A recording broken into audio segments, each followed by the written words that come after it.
This is Becoming Inclusive from the Kaleidoscope Group, where we're thinking differently about diversity, equity, and inclusion for more empowered people at work.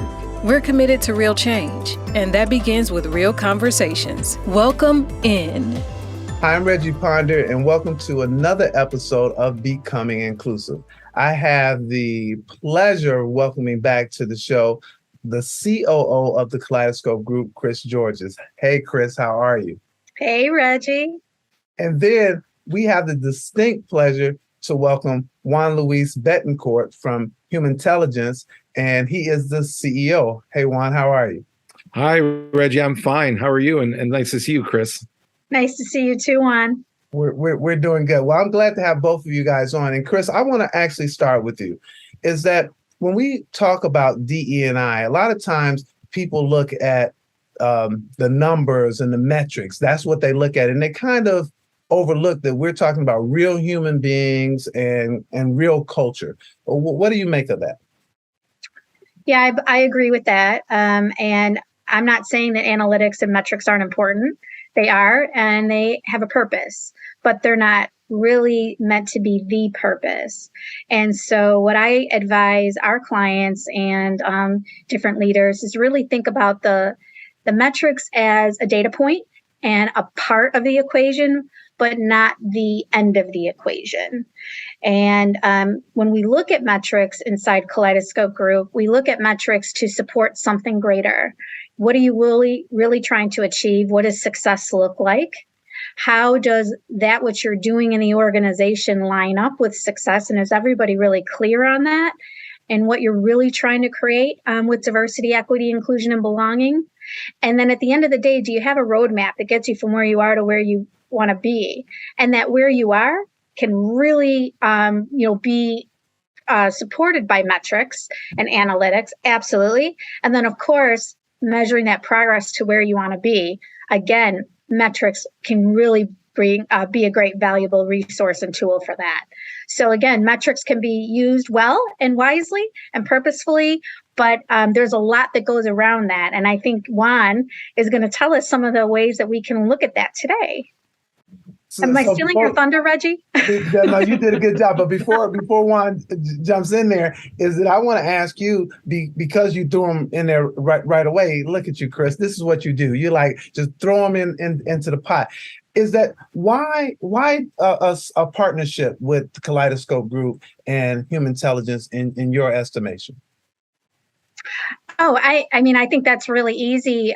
Juan and his team have really developed an incredible platform and an intelligence system that really helps kind of bring culture to life and do it so in a very, purposeful and intentional way, really getting down to the team level. And so what's nice about it is not are you thinking about things abstractly, but you can actually get real-time information about, how your team members are being maximized. Do you really understand all that they bring to the table? And at the end of the day, is the team really set up for success so that it can really achieve the results that leaders really need, organizations want, and are intending for? Wow, Juan, she gave you such a great introduction. I don't know if you can live up to that. I think we're done, right? That's all. That's all I have to hear. I think everybody gets it now. That was great, Chris. I appreciate that endorsement. And again, Reggie, thanks for having me on the program. To comment on that comment Chris just made around the team level, making it kind of purposeful, intentional in a day-to-day use. We've created a solution that everyone who's worked in DEI for the last 5 years, there's been a lot on the conceptual abstract level at the ELT level.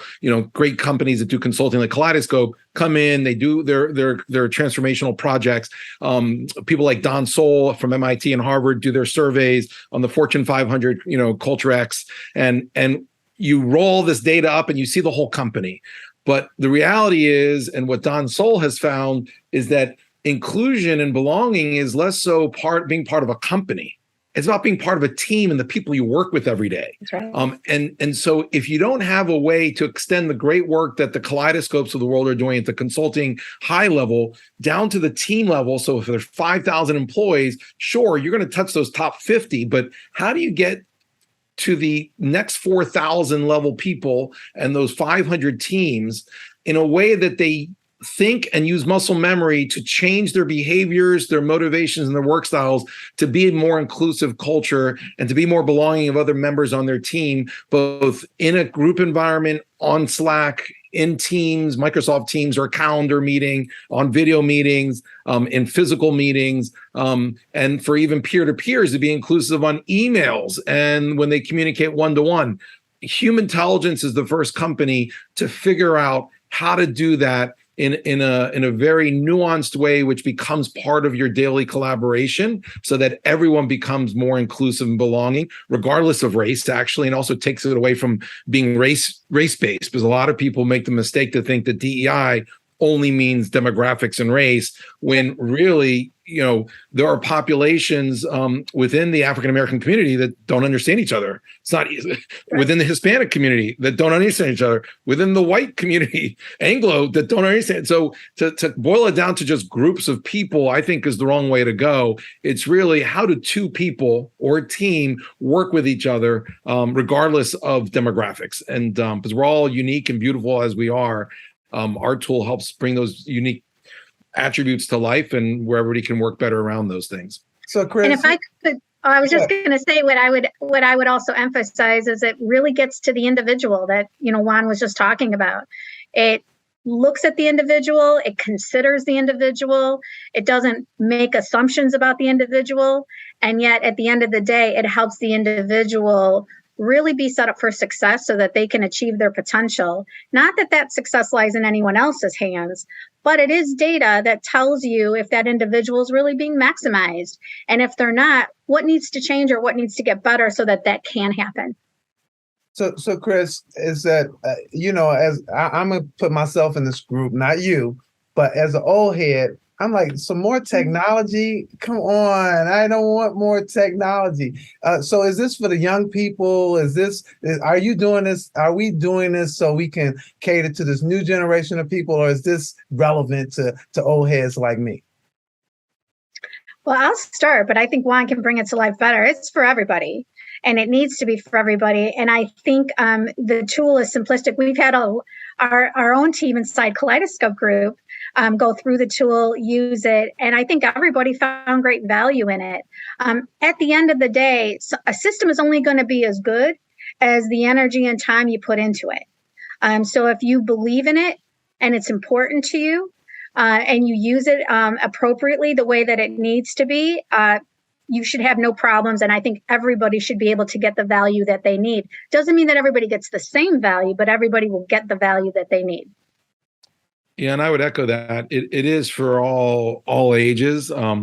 We've made it a fun platform. So believe it or not, we fall within the HR software world, HR tech. You've never heard a company describe HR tech or a person as fun. We're the first software for HR that every employee, when they talk their feedback about how they like the tool or not, they say it's just really fun. Who doesn't want to get to know themselves better? Who doesn't want to get to know their boss better or their peers? Who doesn't, it's almost like the world of astrology applied to work. I mean, imagine if every company says, hey, everybody, we want to talk about your astrological signs. Wouldn't that be fun? We do it, but with a more scientific approach around personality traits and how people show up to work in terms of their behaviors, their motivators, work styles. Reggie would show that, for example, you and I are 22% similar, and that we have, out of 100, that we have a lot of things we could work on to be, work better together. Who doesn't want to work better together? And so that's, and if me, a guy who's never been on Amazon, literally, can use the platform, I'm sure that all your audience members out there can use the platform. I'm not a techie.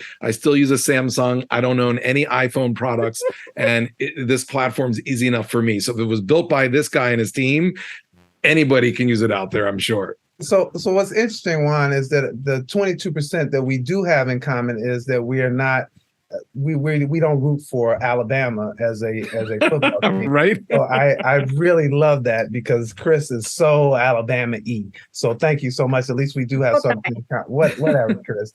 But so Chris, the issue though, when we talk about DE&I, is how do we get people and how do we keep people? And because we can get people you can get people, but if you can't keep them, then there's a really big issue here. So when you're looking at culture, this helps you get inside of that somewhat to keep people. Well, I think you're asking one of probably the number one questions going on in business right now. Before COVID and everything, people were looking at talent as kind of a revolving door, especially unique talent. And as quickly as they can get them in, they were leaving. And now what's happening, it's not just unique talent leaving, it's everybody leaving for lots of reasons. And so as we're working with clients, a big part of what we're advising and guiding on is really thinking about and taking that which you're doing at the top of the organization and bringing it down to the team and the manager level. How can you make sure that people are actually equipped to play the role that they need to play every day and to lead and motivate and guide talent the way that they need to be led, motivated, and guided, if you will. And at the same time, how are you also investing in your individual contributors and empowering them to be part of the equation? It really is, 1 + 1 needs to equal 3. And so for that to happen, you've got to really take the time for your managers, supervisors, and leaders, as well as your individual contributors, to give them the tool that they both need so that they can really kind of come together with, kind of those similar agendas and the things that are going to be important. And those things don't happen at the top of the organization or in the culture. That happens in relationships and in teams, as Juan's talking about. That's why I think this platform is so critical and important for kind of the next level on how organizations think about bringing in talent, developing talent, and retaining talent. Yeah, Chris's point around the transformation in the relationship between corporation and all the employees. Before, it was a command control top down. Yep. That equation is now equal. Employees are as important as the corporation. The best example or analogous example to that is we've all been parents. We've all been children. Well, most of us have been parents, but we've all been children if we're alive. Remember when you graduate from college or high school and that relationship goes from your parents telling you everything and making all the rules and you have to obey no matter what, and whether you agreed or not, that's just the way life is. Well, guess what? Once you graduate and you're by 30 years old, if the parents don't realize that it's an equal relationship, that now it's a friendship and not mom, dad, the child, there's going to be a strain. They're going to lose those kids. That's right. That is exactly what's happening with the corporate America today. Companies now need to have an equal relationship with what they thought were their little, employees that would do anything at any time in the office.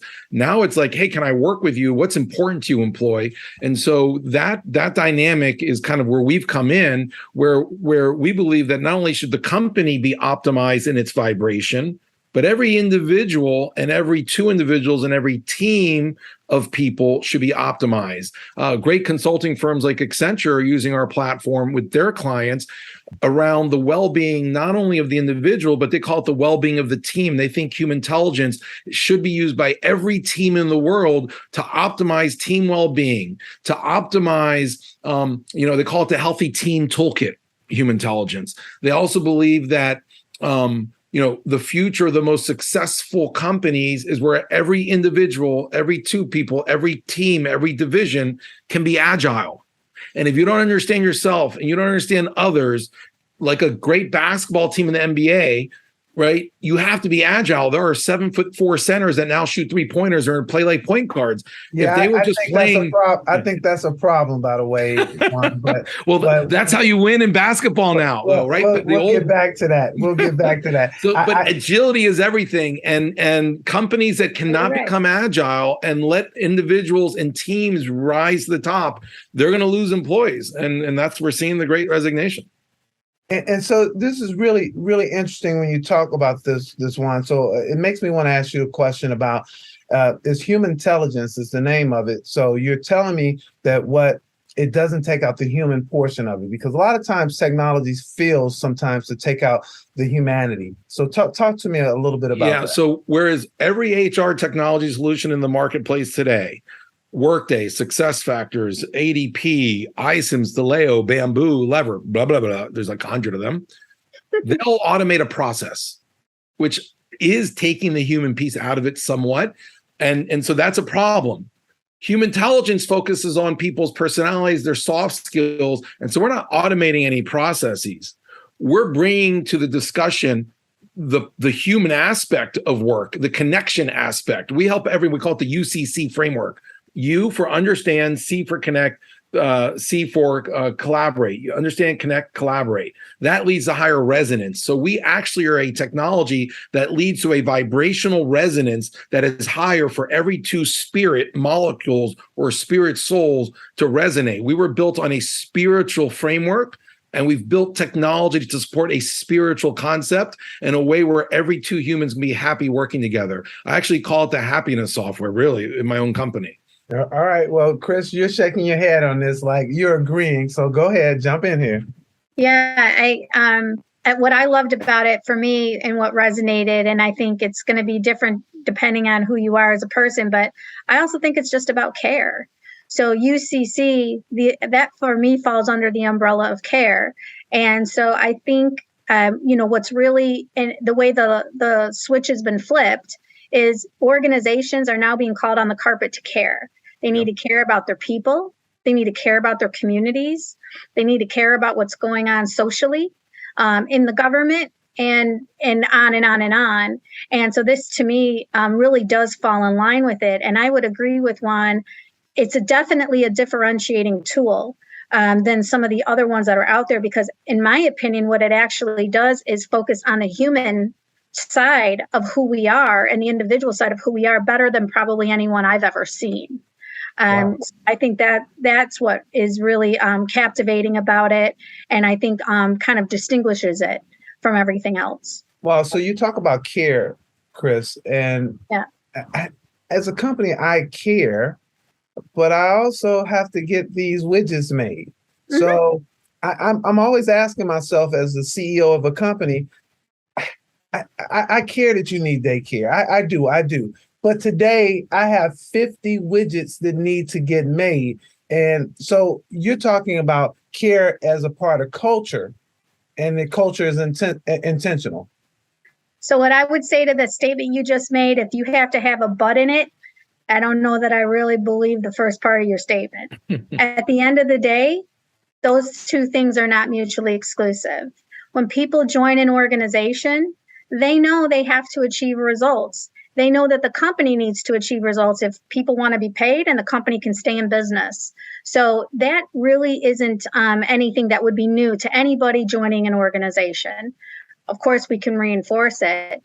But at the end of the day, I think the newer part really is how the getting the work done lines up with the care. And it does line up, and it can line up if we want it to. And so that's a lot of where we do the work today. It's not that we're changing standards. It's not that let me say it differently. It's not that we're lowering standards. We might be changing them. We're not lowering them.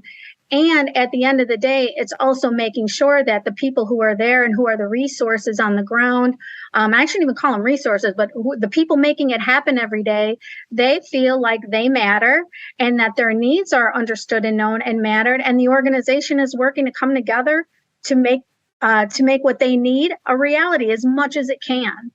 And I think that's a difference now than maybe we ever saw it before. Again, I see you shaking your head, Juan. Go ahead. Yeah, no. And by the way, for the audience, Chris and I did not prep before this panel. No. we just really, it's great to hear everything's out of her mouth.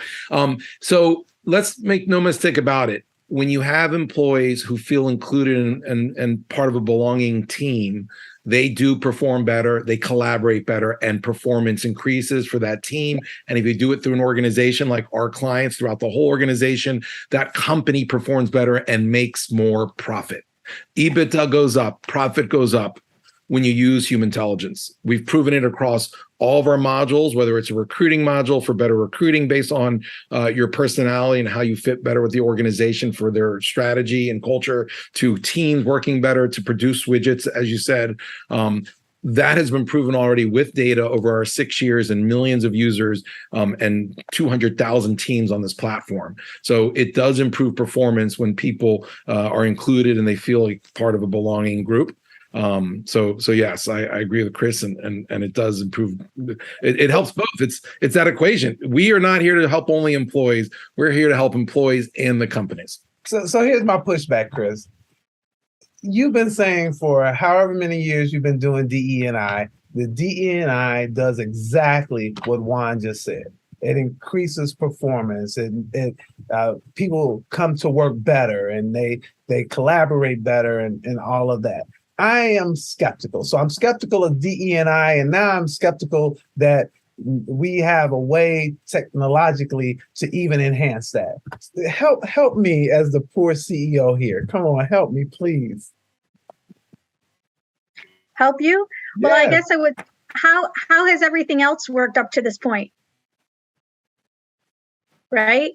So at the end of the day, there is research out there, and it's very credible research around the impact of having different people be on teams, having those people have the experience that is, one, set up for fairly and equitably, but two, maximize, where people really actually have a positive experience, feel like they belong, feel like they can bring their authentic self to work, and that everybody's kind of working towards the same thing and achieving those outcomes.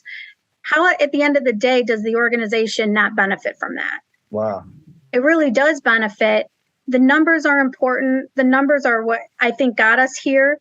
I think also what I will say is, too often what I find is people are really interested in benchmarks, best practices, those things that are kind of out there. And we really believe at Kaleidoscope, while best practices are a data point, they're really the best of yesterday.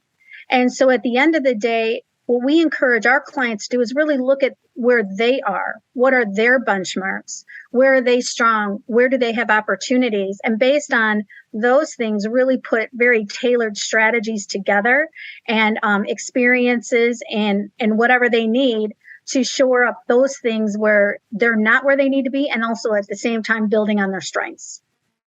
Wow. Yeah, and Reggie, to your skepticism, which is warranted, a lot of people have it. We come up with that probably with 1 in 3 HR leaders that we meet, whose websites say how much they care about culture, by the way. Let me ask you this, Reggie. Have you ever done a team building exercise at one of your companies in the past where you went to a theme park or one of these like activity courses we have to work as teams to achieve something, right? And at the beginning of the day, you're somewhat skeptical. By the end of the day, is there not a stronger bond and a connection and a better understanding between everyone? Like you actually know these people better that you didn't know before. Have you ever gone to lunch with somebody for the first time in a company when you onboard them and you've been watching them from afar for about a couple of weeks or a month? You go to lunch, and after that 1 hour of lunch, just away from the office, you actually understand them better and you know you're going to work better together, and that experience is a better experience. All of those very expensive out-of-office experiences work.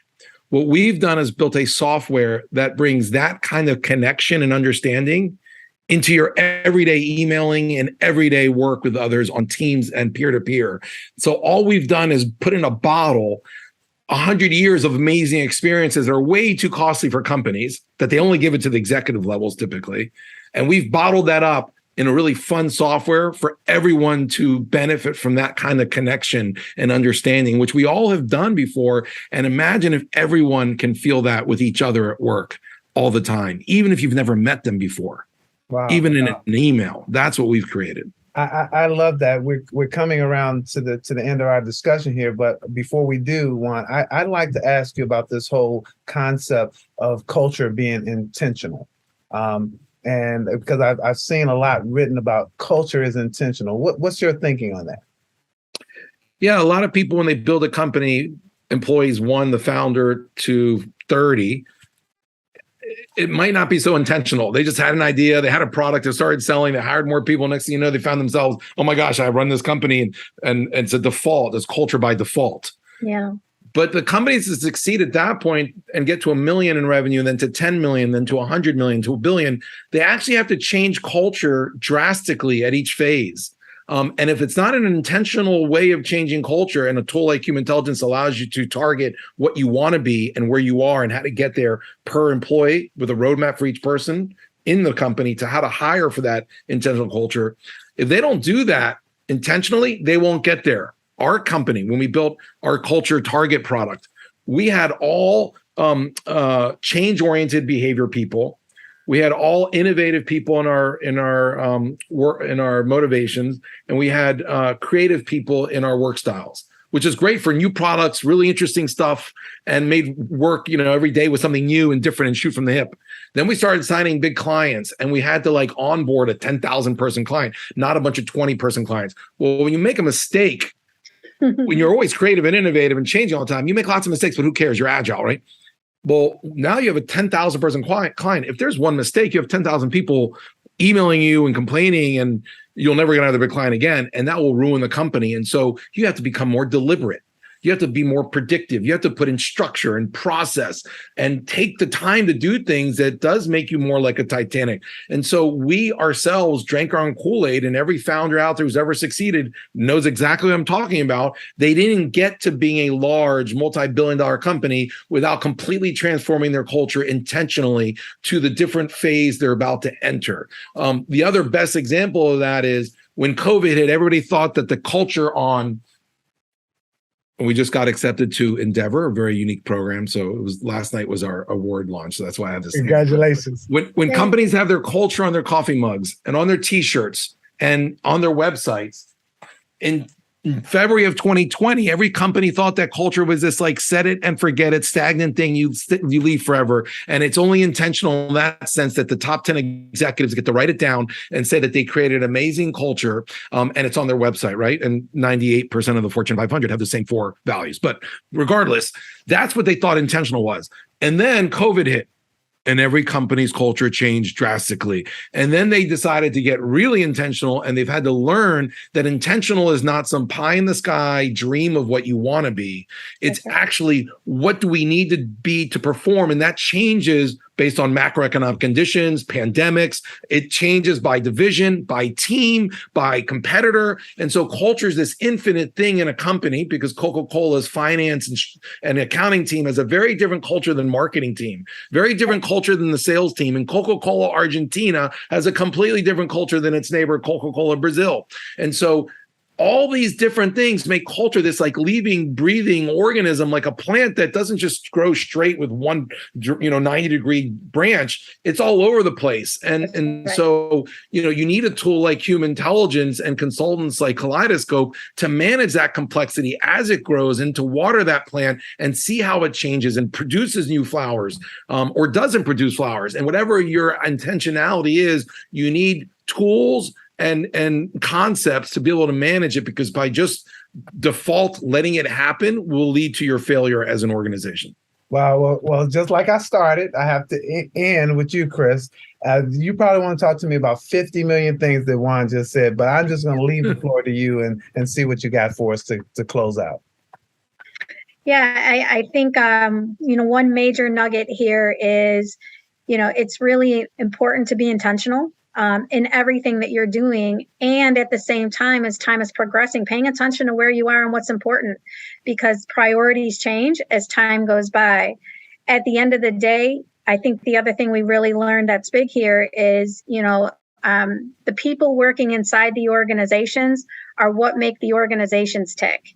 And so if we don't get to a place where we care about those people and truly show that, authentically show that, and give people the tools that they need so that they can be effective and achieve their potential and show up their best, we're going to continue to be on this hamster wheel of trying to figure it out. Well, you heard me say that I was going to give you the last word, but you just made me have to ask another question. I guess, Juan, maybe you can finish this one up for me, is that Chris says that when you do the benchmarking, that's the best of yesterday. So now I'm that CEO and I'm saying, well, what do I do today? What are there some next steps? Is there something that you might recommend that as the CEO, I'm that CEO, would you recommend for me to do something on it? Yeah, I mean, go to our website, www.humantelligence.com. Humantelligence.com. We've cut out the first two letters of intelligence, IN. So humantelligence.com, and connect with us there to get a free team culture mapping.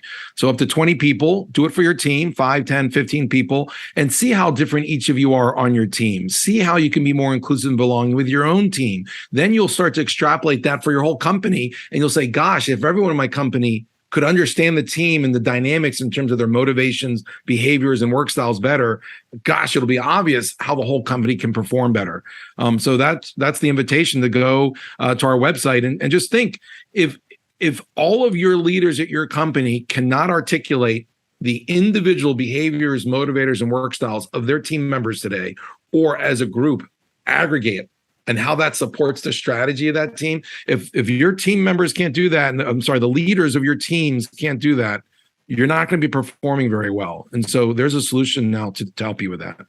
Well, I want to thank you, Juan, for joining us. Thank you so much. As usual, Chris, I'd like to thank you as well. And I like to say to our listeners who listened before is that normally you don't hear at the end, go to a website or do this. But I think that this is one of those special podcasts that we have where it's important that if you're really thinking about culture and that next step, that's something that we just wanted to provide to you guys. So it's free. So go check that out. Don't forget to obviously let us know what you like about our podcast, what you don't like. We'd like to get all that information here. I'm Reggie Ponder, and this is Becoming Inclusive, and we'll see you later. Thanks for joining us, and a special thanks to our subscribers. Consider becoming one today. Becoming Inclusive is presented by the Kaleidoscope Group, your full-service diversity, equity, and inclusion partner serving clients worldwide. Learn more and continue the conversation at kgdiversity.com.